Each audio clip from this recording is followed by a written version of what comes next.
Lucknow centre में आना है। कल हमने बिंदुसार पढ़ लिया था, मौर्य वंश स्टार्ट किया था और मौर्य वंश स्टार्ट करने के बाद अपन ने चंद्रगुप्त मौर्य और बिंदुसार के बारे में कल कंप्लीटली पढ़ लिया था। आज हम स्टार्ट कराएंगे अशोक। बिंदुसार के मैंने बताया थे जो जैन ग्रंथ है उनके अनुसार 101 पुत्र थे। उन 101 पुत्रों में सबसे बड़ा पुत्र तो कौन था? सुसीम। क्या नाम था उसका भाई? सुसीम। और भाई याद रखना सबसे छोटा पुत्र था तिस और एक बिंदुसार का लड़का ही था अशोक। मतलब ये टोटल कुल मिलाकर है 101 लड़के या बेटे किसके थे? बिंदुसार के। लास्ट में आखिरकार जब 272 ईसा पूर्व में बिंदुसार मरा है ना, तो एक गहरा युद्ध छिड़ जाए कि उत्तराधिकारी बनेगा कौन। तो उत्तराधिकारी की लड़ाई में कम से कम 75 से 69 एस्टिमेट 2 से 3 साल आपस में क्यों रहे हैं उत्तराधिकारी का गहरा युद्ध। और इस गहरा युद्ध में अशोक अपने छोटे भाई एक तिस ने छोड़कर अपनी 99 भाइयों की हत्या करके खुद शासक बन गया है। और अशोक का शासन काल रहा है 269 से लेकर 232 ईस्वी पूर्व के। याद रखना। और अपने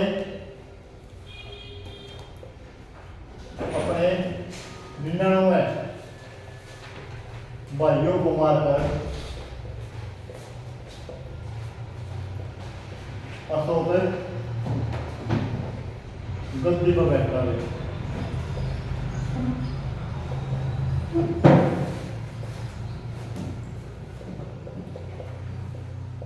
ठीक है, यहां तक क्लियर हो गया।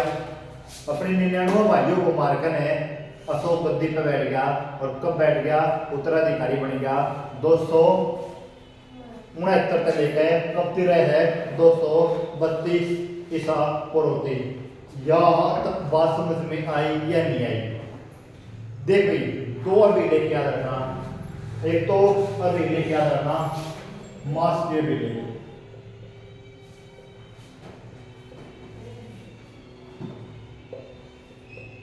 एक अभिलेख याद रखना गुजरा अभिलेख।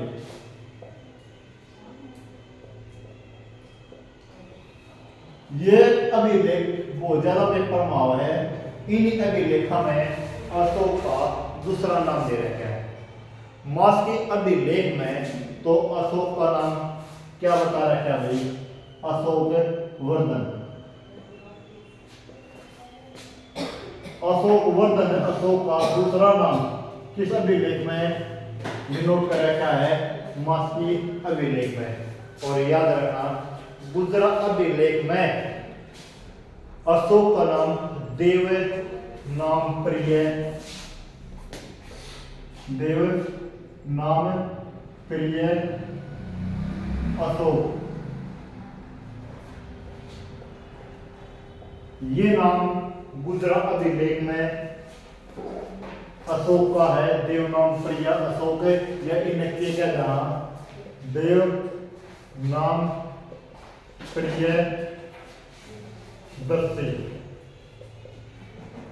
देव नाम प्रिय दर्शी लिखी है जहां अशोक ने कहा जहां इस अभिलेख के अनुसार गुजरा अभिलेख के अनुसार। दो अभिलेखों में अशोक के अलग अलग नामों को बताया गया है। मोस्टली अभिलेख में तो अशोक का नाम बताया गया है अशोक वर्धन, और गुजरा अभिलेख में अशोक का नाम बताया गया है देव नाम प्रिय अशोक या देव नाम प्रिय दर्शी। यहां तक क्लियर हुई या नहीं हुई? अपने भाई किसको छोड़कर इसने अपने 99 भाइयों की कर दी थी? हत्या कर दी थी। और जिस टाइम पर इस टाइम पर जब अशोक के है शासन काल संभाल रहा है उस टाइम पर तिस कहाँ का क्या है? क्या था? क्या नाम था? बताओ बताओ। जिस टाइम पे एवं अशोक है उस टाइम पे अशोक का एक भाई 31 और किसको कहाँ का क्या बना रखा था भाई, राज्यपाल बना रखा था। शासन काल किसने संभाला था भाई, मतलब इस टाइम पर जो तीस है उसको सिंगल का क्या बना रखा था, गवर्नर या राज्यपाल। ठीक है, क्लियर हो गया। उससे सिंगल का राज्यपाल या सिंगल का शासनकाल कैसा था, शासनकाल कौन संभाल रहा था भाई, 30। यहाँ तक क्लियर हो गया, 30। ठीक है, यहाँ तक क्लियर हो गया। और ये बात भी याद रखना, जो अशोक ने 99 भाइयों की हत्या करी थी ने, उसमें उसका साथ दिया था राधागुप्त ने।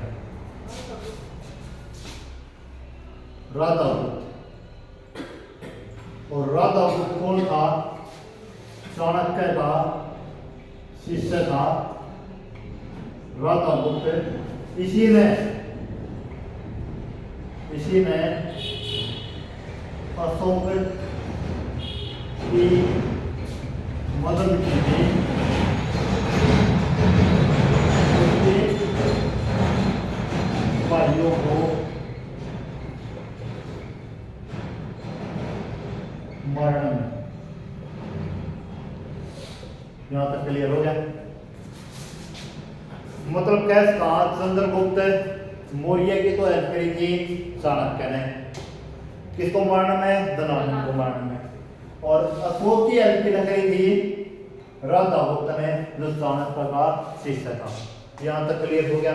इसके बाद याद रखना, जो अशोक का पहला विवाह है, जो अशोक का पहला विवाह होता है वो होता है महादेवी तय। इस तो वह है महादेवी से। और ये महादेवी कहाँ की प्रिंसेस थी, उज्जैन की राजकुमारी। उज्जैन की राजकुमारी महादेवी से पहला विवाह किसका होया, अशोक का होया। और महादेवी से अशोक ने 2 बच्चों को जन्म दिया। एक का नाम था महेंद्र और दूसरे एक लड़की थी, उसका नाम था संमित्रा। याद करो, महेंद्र और संमित्रा को अशोक ने कहाँ भेजा था, अशोक ने बुद्ध धर्म का प्रचार करने के लिए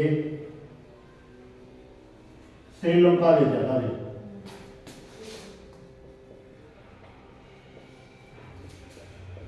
और ये पेपर में बहुत से नाम है। अशोक ने बौद्ध धर्म का प्रसार करने के लिए किसे कहाँ भेजा था, श्रीलंका भेजा था। अपना बेटा महेंद्र और अपनी बेटी संमित्रा को बौद्ध धर्म का प्रचार करने के लिए कहाँ भेजा था भाई, श्रीलंका। किसने भेजा था, अशोक ने। और महेंद्र संमित्रा का जो जन्म हुआ था, उसकी पहली पत्नी महादेवी उज्जैन की राजकुमारी थी, उससे हुआ था। क्लियर हो गया, क्लियर हुआ या नहीं हुआ। इसके बाद अशोक का जो दूसरा विवाह होता है वो होता है कलिंग की राजकुमारी कौरवाकी पे, या कौरवाकी भी कहते हैं। से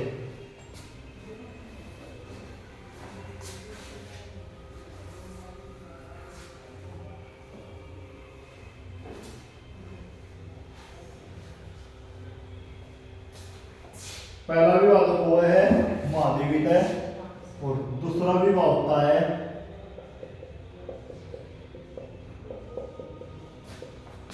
कलिंग की राजकुमारी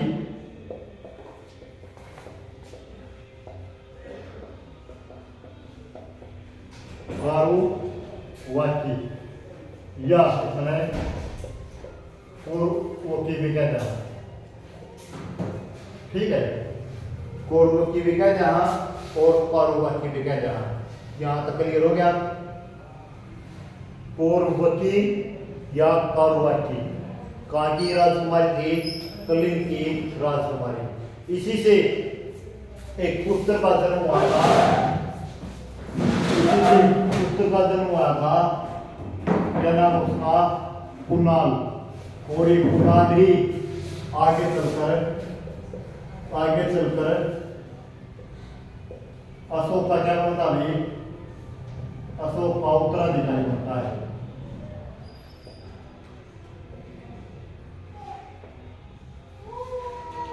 समझ बात।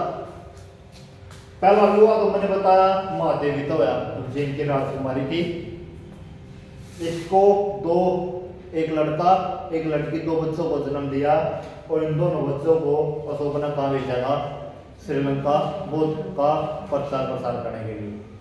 दूसरा विवाह था कलिंग की राजकुमारी कारुबाकी या कौरवकी। ठीक है, कारुबाकी या कौरवकी। इसे एक बेटे का जन्म हुआ था कुणाल।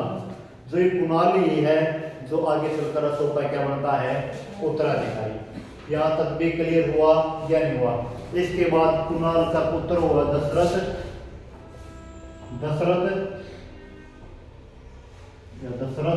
और यो आगे चल के क्या बना भाई?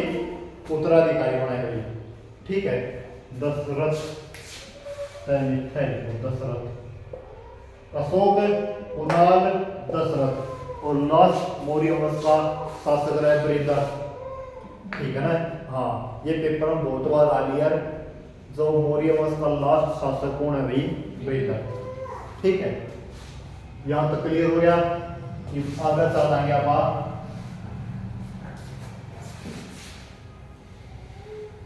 अब देखो अपन है अशोक के बारे में एक दो पर्सनल लाइफ के बारे में पढ़ लिया।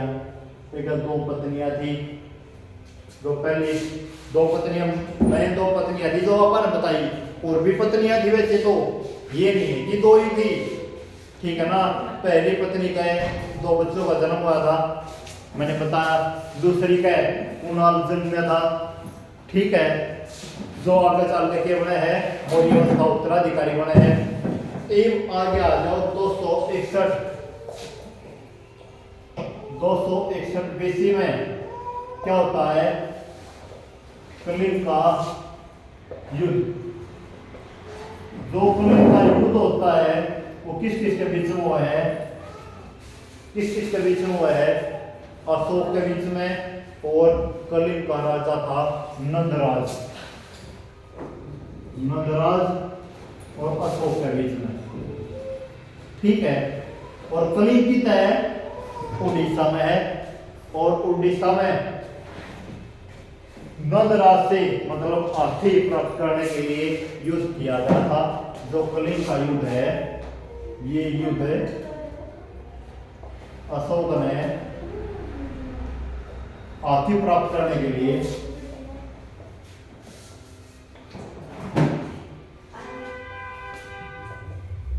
किया था। ठीक है, मतलब अशोक ने किसके लिए किया था? हाथियों को प्राप्त करने के लिए ये किया था। उस टाइम पर कलिंग का राजा कौन था? नंदराज। ठीक है, नंदराज राजा था। और जो ये अपन जानकारी मिला है ना, जो कलिंग के युद्ध की जानकारी मिला है, जो एक अभिलेख है, हाथी गुफा अभिलेख। इसकी जानकारी हमें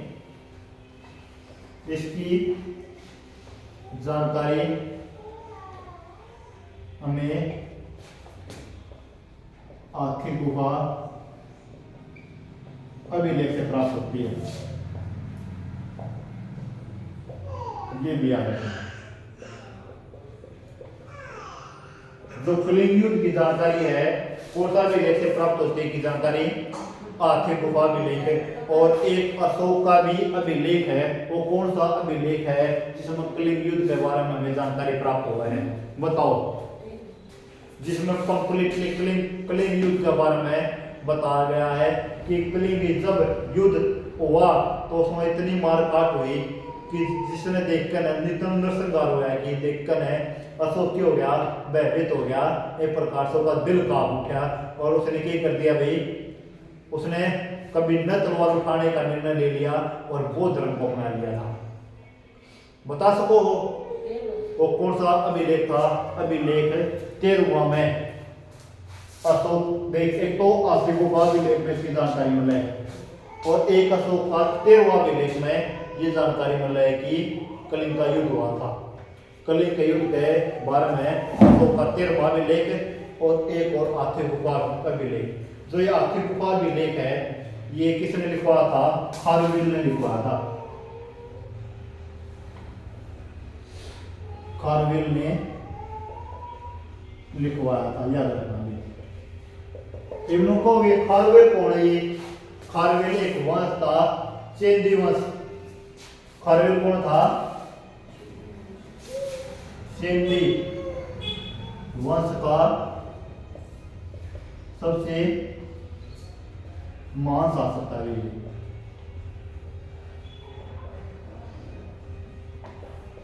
ठीक है, चेंदी वंश का सबसे महान शासक कौन था? खारवेल। उसे ने लिखवाया था आसिफ गुफा अभिलेख। और इसी अभिलेख में कलिंग युद्ध के बारे में जानकारी मिल रहा है। कलिंग का राजा नंदराज था और कलिंग ऐसा प्रदेश था जहां पर हाथियों की तादाद बहुत ज्यादा थी और हाथियों को प्राप्त करने के लिए अशोक ने कलिंग का युद्ध किया था। ठीक है, यहाँ तक क्लियर हो गया? यहाँ तक क्लियर हुआ या नहीं हुआ? और इसी युद्ध के बाद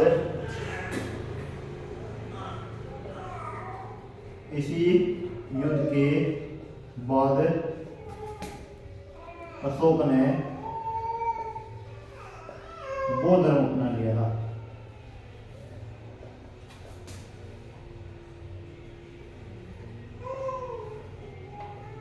ठीक है, इसके बाद अशोक ने कौन सा धर्म अपना लिया था?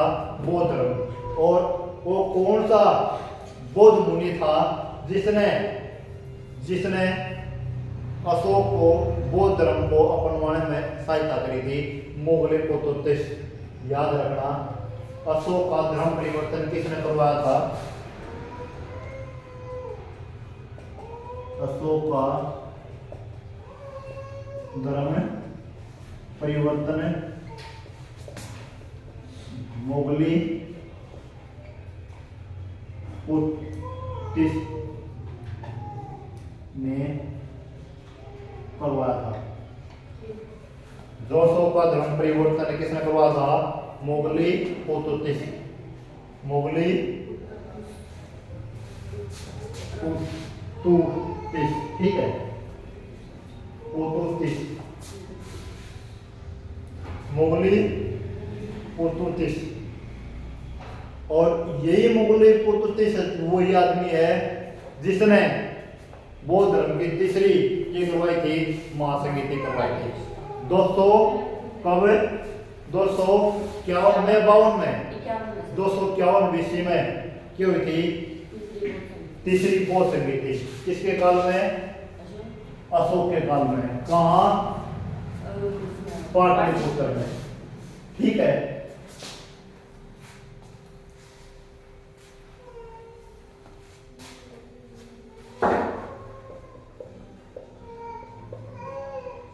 बुद्ध की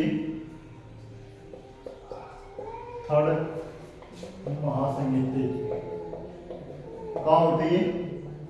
पाटलिपुत्र में। और इसका आयोजन किसने करवाया था? आयोजन करता था मुगली पोतुतिस। ठीक है, और कहाँ हुई थी? पाटलिपुत्र में। उस टाइम का शासक कौन था? अशोक। और उस टाइम पर अशोक ने भी कौन सा धर्म अपना लिया था? मुगली पोतुतिस की सहायता किसने करी थी? आयोजन करने में अशोक ने की थी। यहाँ तक क्लियर हुआ या नहीं हुआ? पहले तो ये बताओ। माना जाता है कि अशोक को बौद्ध धर्म की शिक्षा किसने दी थी?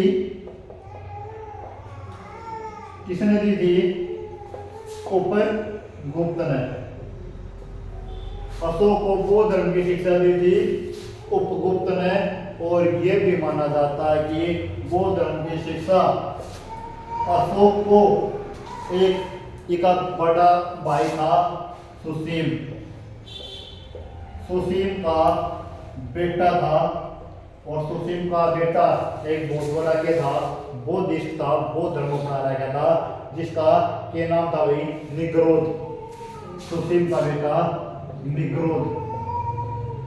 ये भी माना जाता है कि निग्रोध के द्वारा भी अशोक को बौद्ध शिक्षा दी गई थी।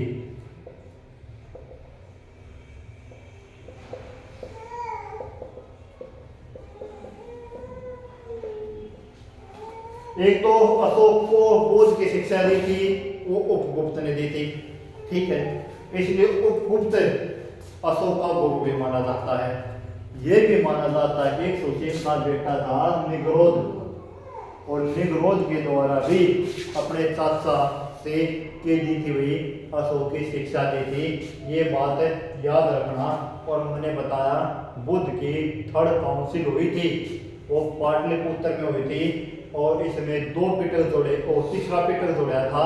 दो पिटक तो थे ही, सूत पिटक और विनय पिटक, और इसी महासमिति में थर्ड पिटक जोड़ा गया था, और थर्ड पिटक का क्या नाम था, अभिधम पिटक। अभिधम पिटक।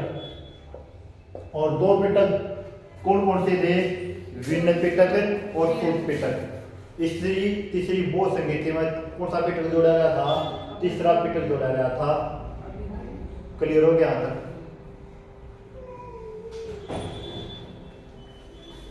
इसके बाद देखो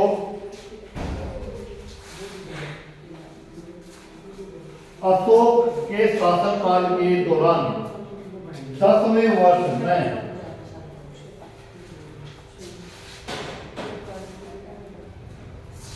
अशोक के शासनकाल के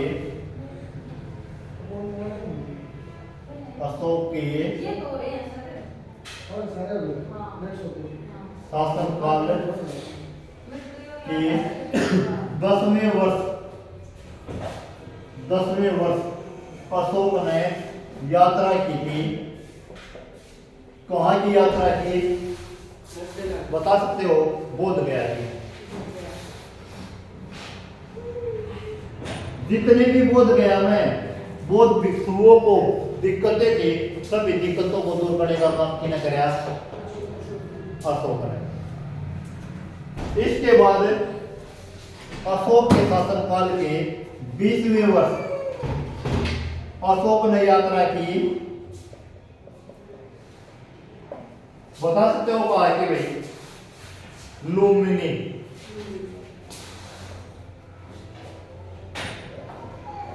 लुम्बिनी में बहुत ज्यादा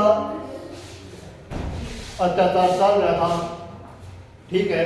जो वहां के राजा थे वो लुम्बिनी पर बहुत ज्यादा कर रहे थे, अत्याचार कर रहे थे। लुम्बिनी वासियों को जो बुद्धिस्ट थे उन्हें बहुत परेशान कर रहे थे। अशोक ने ही वहां पर जाकर लुम्बिनी वासियों को कर मुक्त करवाया था, और जितनी भी सुविधा उन्हें देनी चाहिए थी सारी सुविधाएं दिलवाई थी। लुम्बिनी को यात्रा करवाया गया था, कर मुक्त करवाया, ठीक है। लुम्बिनी को कर मुक्त करवाया। 20वें वर्ष लुम्बिनी की यात्रा की जब उसने अशोक ने, और 10वें वर्ष किस कहाँ की यात्रा करी थी? बोध गया की। ये जितनी भी जानकारी मिला है ना, ये वहां पर गया वहां पर गया, ये सारी की सारी जानकारी हमें एक अभिलेख से प्राप्त हुई है, और उस अभिलेख का नाम है, ये सभी जानकारियां, ये सभी जानकारी हमें एक अभिलेख से प्राप्त होती है। अभिलेख, और उस अभिलेख का नाम अभी रोमन देई अभिलेख।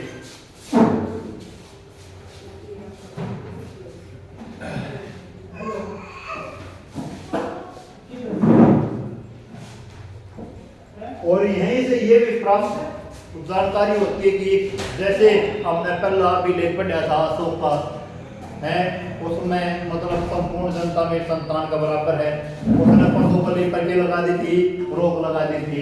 ये भी प्राप्त होता है कि यहाँ से अशोक ने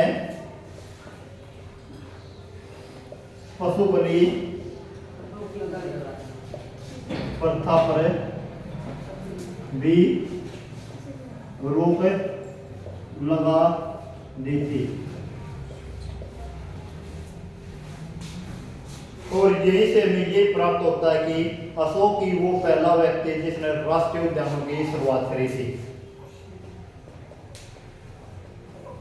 राष्ट्रीय उद्यान व वन्य जीव संरक्षण की शुरुआत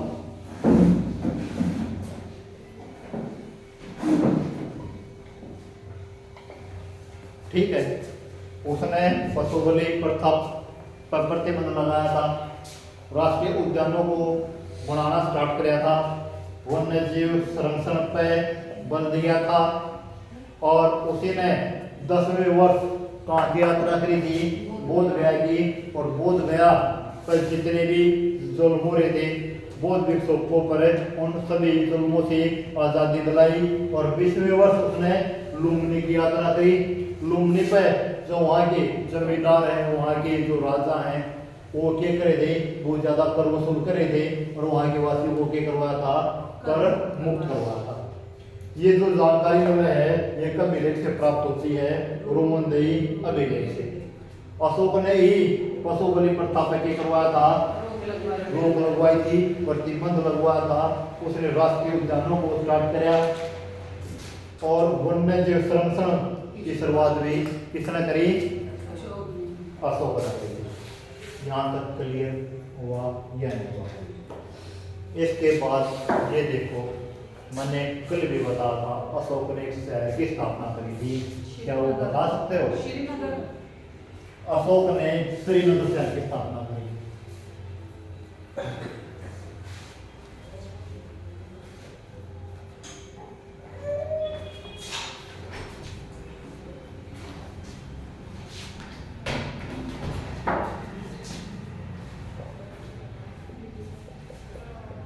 अशोक ने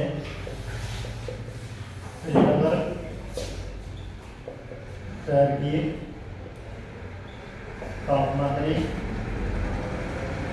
और इसने 2 स्तूप बनवाए थे, मेनली 2 स्तूप सबसे मोस्ट, और भी स्तूप बनवाए थे, ये नहीं है कि 2 स्तूप बहुत इंपॉर्टेंट है। एक तो साची का स्तूप, साची का स्तूप जो पूरे भारत का सबसे बड़ा स्तूप माना जाता था, और जो यो आजकल क्या हो चुका है, मैंने बता दिया 2 स्तूप, ठीक है। लेकिन इस पर मरम्मत करने का, इसको पुनर्जीवित करने का भी काम चल रहा है।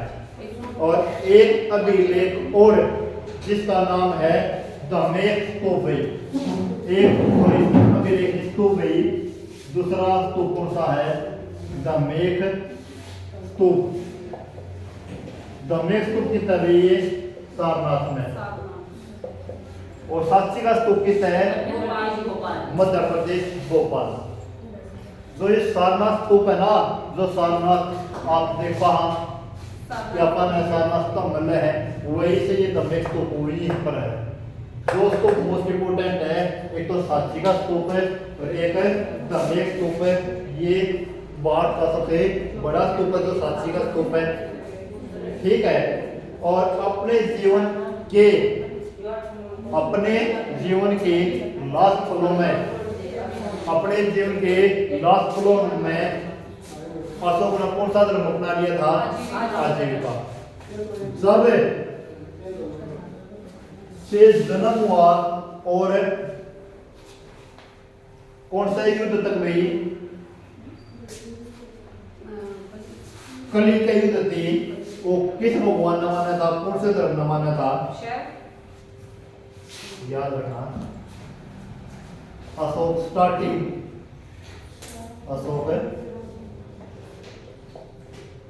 शुरुआत में तो शैव धर्म को मानता था,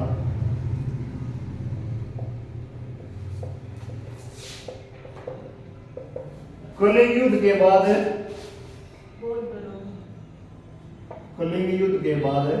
कौन सा धर्म अपना लिया? बौद्ध धर्म। और अपने जीवन के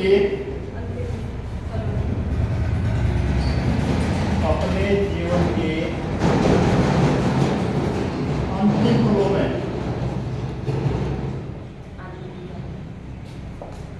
आजीविका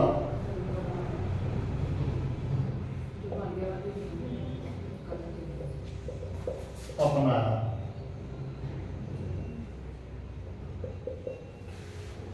ये बात भी ध्यान रखना, जो ये आजीविका धर्म है इसकी स्थापना किसने करी थी? मखली गोसाल ने। वही मखली गोसाल जो गौतम बुद्ध के साथ कै साल रहा था? 6 साल। गौतम बुद्ध के साथ या महावीर स्वामी के साथ? महावीर स्वामी के साथ 6 साल तक रहा था। और 6 साल के बाद उठकर साल पड़ा था कि बोला यहाँ पर कोई भी ज्ञान की प्राप्ति नहीं होने वाली। और फिर उसी मखली गोसाल ने धर्म की स्थापना करी गई, आजीविका धर्म। आजीविका धर्म एक भाग्यवादी धर्म है, और जो जैन और बौद्ध धर्म है ये कर्मवादी धर्म है। जैन धर्म कर्मवादी, बौद्ध धर्म कर्मवादी, और आजीविका धर्म है भाग्यवादी। इसमें ये लिखा हुआ है कि जो किस्मत में लिखा है वही होकर रहेगा। भाग्य मतलब टाइम से पहला, भाग्य से ज्यादा किसी को कुछ नहीं मिलता, या किसी की देन है आजीविका धर्म की देन। इसी प्रकार अशोक की कब मृत्यु हुई? 232 BC में मृत्यु हुई। जैसे इसकी मृत्यु हुई इसके बाद इसका बेटा,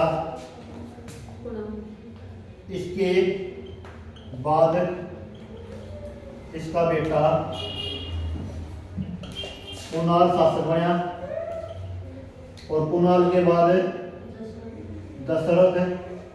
और मौर्य वंश का लास्ट जो शासक था वो कौन था? बृहदत्त। और एक बृहदत्त का सेनापति था जो एक ब्राह्मण वंश से था। ब्राह्मण वंश से मतलब ब्राह्मण था, और उस ब्राह्मण ने जो इसका सेनापति था बृहदत्त का, उस ब्राह्मण ने इसकी हत्या करके एक पहला ब्राह्मण वंश हुआ है। पहला ब्राह्मण वंश हुआ है सेनापति को वहां सोमवंश। यहाँ पर मौर्य वंश खत्म होता है और एक नए वंश का उदय होता है जिसका पास सोमवंश का वहां। और यहीं से मौर्य काल खत्म के बाद अपना तीसरा पेड़ कौन सा बताया था? मौर्योत्तर काल। और मौर्योत्तर काल की स्टार्टिंग हुआ है। यहाँ तक क्लियर हो गया। अपन ने पहला पढ़ा पूर्व मौर्य काल, इसके बाद पूरा मौर्य काल, और कल से पढ़ेंगे मौर्योत्तर काल, मौर्य के बाद का टाइम। आज इतनी क्लास रहेगी क्योंकि कल हम एक नए वर्ष की स्टार्टिंग कराएंगे, और वहीं से हम दोबारा से स्टार्ट कराएंगे मौर्योत्तर काल, और जेमा पढ़ा शुंग वंश। क्लियर हो गया यहाँ तक? आज इतना ही।